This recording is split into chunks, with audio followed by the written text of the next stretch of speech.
Greetings and welcome back to room 303 in our Talks with Walt, as we're calling our readings through the deathbed edition of Walt Whitman's Leaves of Grass. We turn now to Song of Myself, passage 47. It will be in this discussion that we will discover why I've elected to call our series of discussions Talks with Walt. Now, we finished already passage 46, and we then moved into passage 47, suggesting that maybe Whitman needed to have broken up and identified his number 47 just 4 lines later, and we've already covered some of the Destroy the Teacher passage, but now we're going to look at it again. Put this in your notes.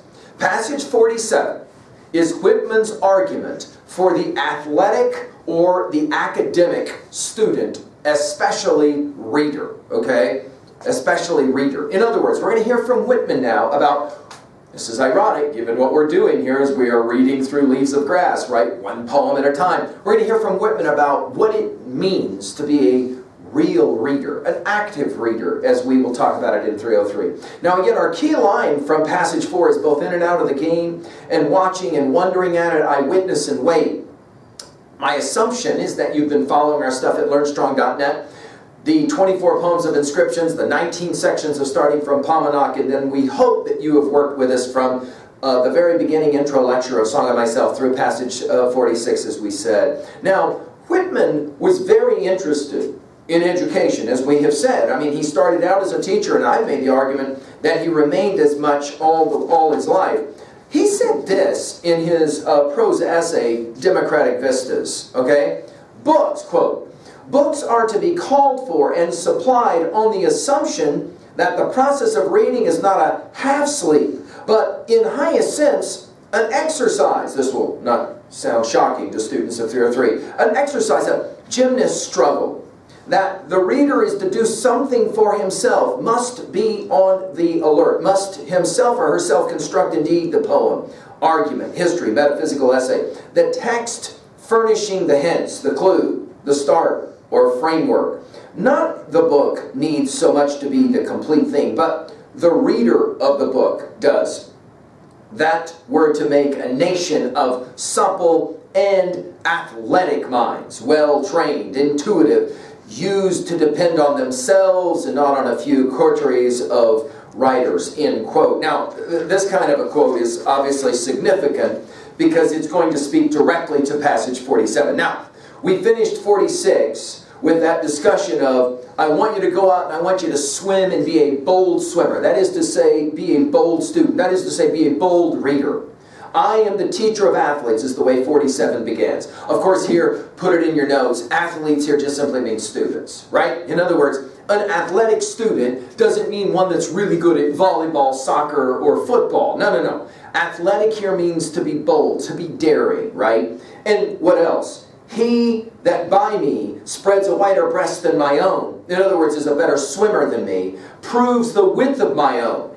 He most honors my style, who learns under it, to destroy the teacher. Now, we've talked about this in our previous lecture. It's the job of the teacher to help the student be better than the teacher. It's the job of adults to help young people be better than the adults. That's their job.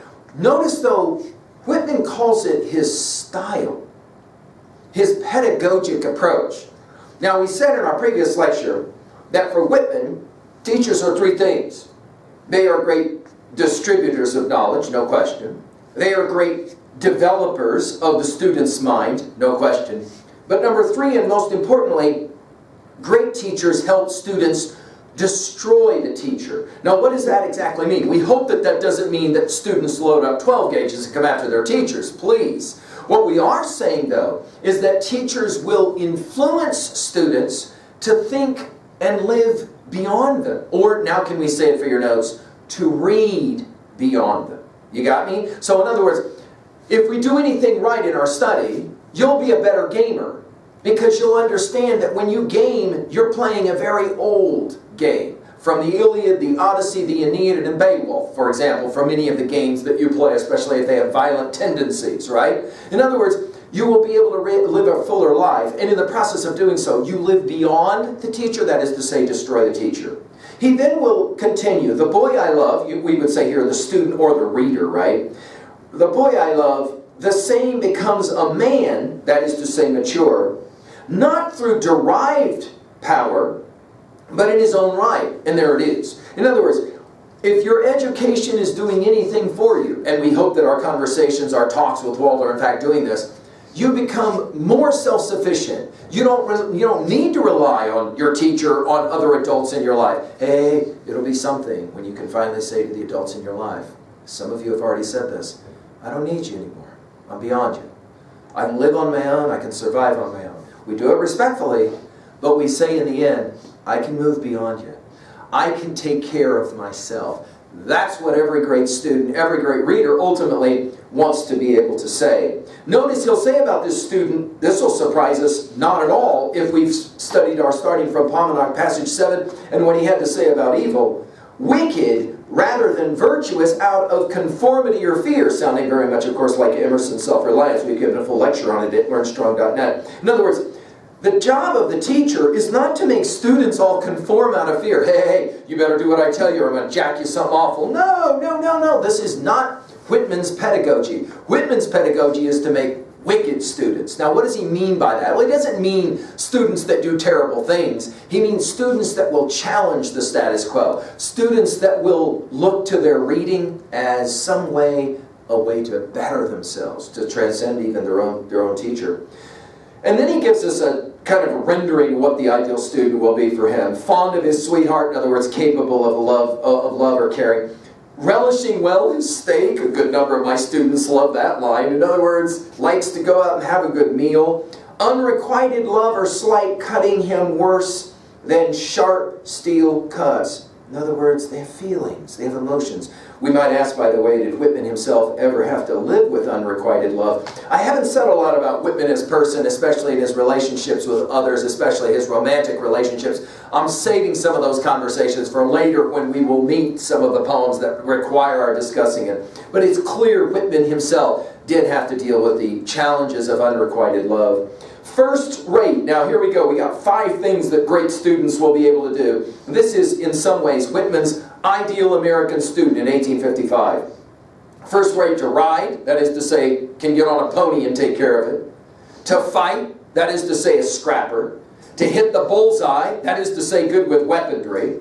To sail a skiff, that is to say, knows how to get in a boat and take care of himself or herself. To sing a song, well, there's an interesting one, right? To be able to sing. Or play on a banjo. I said 5, it's probably 6. That is to say, is competent with all kinds of musical abilities, right?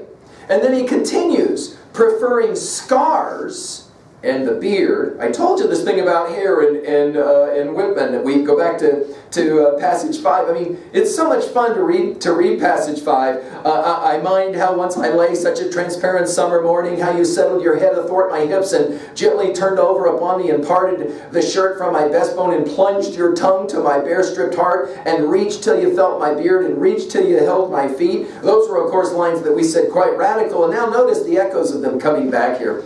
He says, preferring scars in the beard and faces pitted with smallpox over all those latherers, that is to say, those who shave all the time, and those well-tanned to those that keep out of the sun. In other words, he loves the idea that American students will spend so much of their time not in a room, but outside, studying, learning that way. By the way, notice smallpox, 1863, right? President Lincoln himself contacts smallpox. I teach. Now we're coming back to destroying the teacher. I teach, straying from me. That is to say, transcending me. And then he asks an interesting rhetorical question, yet who can stray from me? In other words, once you start reading, some of you have said this already out loud, once you start reading this collection of poems, Leaves of Grass, it's kind of like addictive. And it's so difficult to leave some of these ideas. They kind of stay with us over and over again. I follow you, whoever you are, from the present hour. In other words, here we are. Mortimer Adler's How to Read a Book, of course, is a vital text for us, as well as Harold Bloom's How to Read and Why. In other words, good ideas from good reading follow us. My words, and this sounding very much like Christ in Mark 4:6, he who has ears to hear, let him hear. My words itch at your ears till you understand them. I love that kind of an image. In other words, You don't have to get it right away. And in fact, a good number of you that are reading with me each of these poems, it's kind of compounding. Over time you go, I get where he's headed with some of these ideas. The ideas kind of itch at us, right?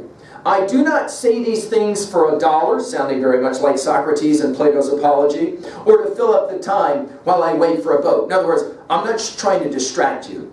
It is, now this is our line, here it comes, sit up and pay attention. We call these discussions Talks with Walt, here it is. It is you talking just as much as myself. I act as the tongue of you. Tied in your mouth, in mine, it begins to be loosened. There it is. In other words, what is it that great reading does? Well, it somehow opens up in us ideas that many of which we already knew, we just couldn't say it so well. And because we couldn't say it so well, we needed somebody else to say it for us, and then of course it's like, now I got it, right? And of course that's what all great writing does, whether it's Faulkner or it's Margaret Atwood. I swear, and he loves this construction in Leaves of Grass, we'll see it again and again, I will never again mention love or death inside a house. Now we're going to see this notion, and I swear I will never translate myself at all. We're going to see this idea played out in Song of the Open Road. I have read a number of times Song of the Open Road. As we're getting ready to finish here Song of Myself, I'll go ahead and just share a couple of lines from Song of the Open Road. Don't worry, here in a few days we're going to be at this set of lines.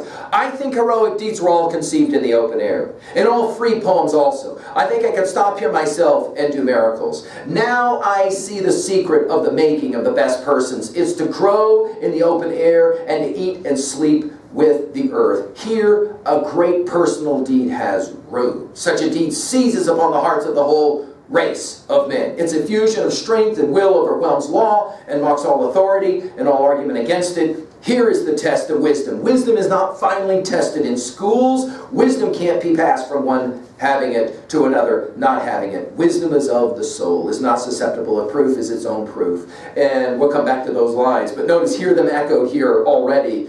I swear I'll never again mention love or death inside a house. And I swear I'll never translate myself. Remember passage 6? I wish I could translate. Do you remember that line? Translate myself at all only to him or her who privately stays with me in the open air. In other words, Whitman genuinely wanted this book of poems to be carried by normal people, if you would understand me.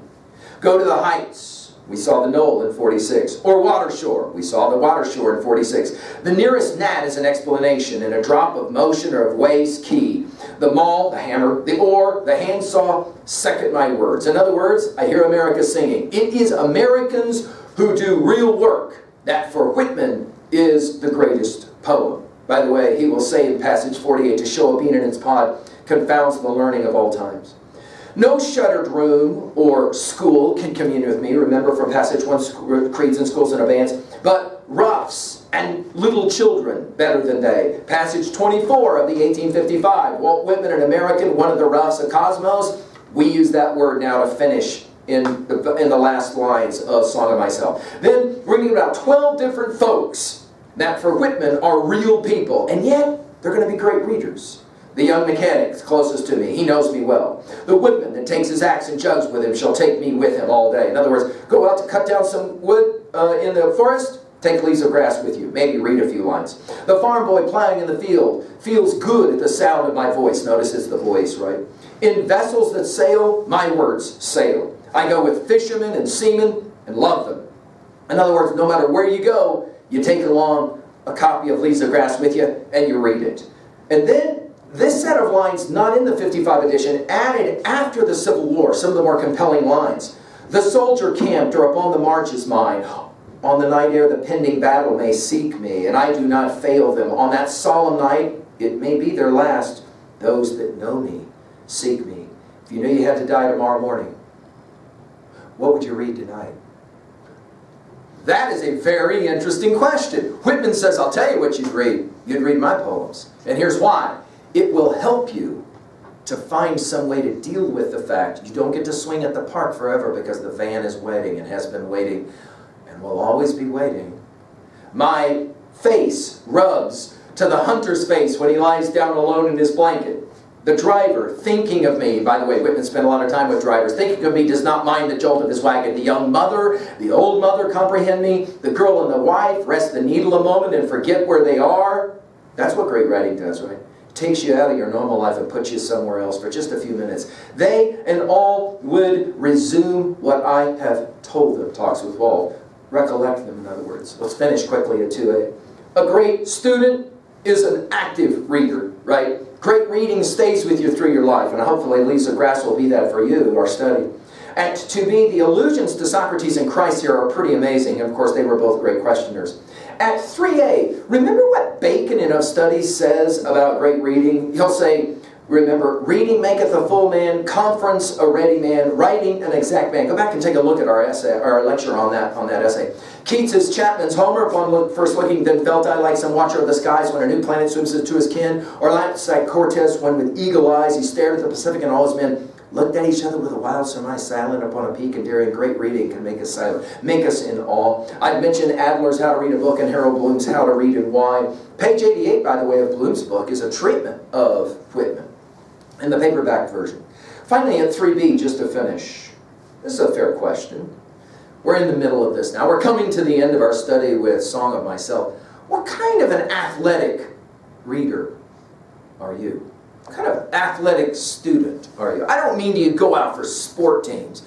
I mean, are you willing to struggle with ideas? Are you willing to pick up ideas that discomfort you in some way?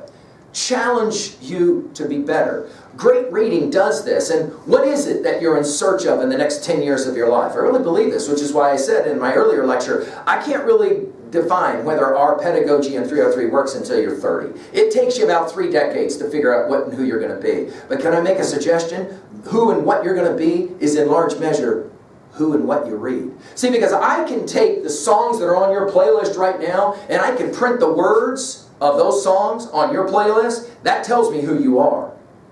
Those words tell me who you are. Because those are the words that you have inside of your mind. You might want to go back and look at those words and ask, are those the right words for me? As I'm trying to figure out who and what I am. Well, I hope that this study of Talks with Walt are going to help you. And now we turn to passage 48. Whitman as iconoclast. It's going to get radical. Thank you.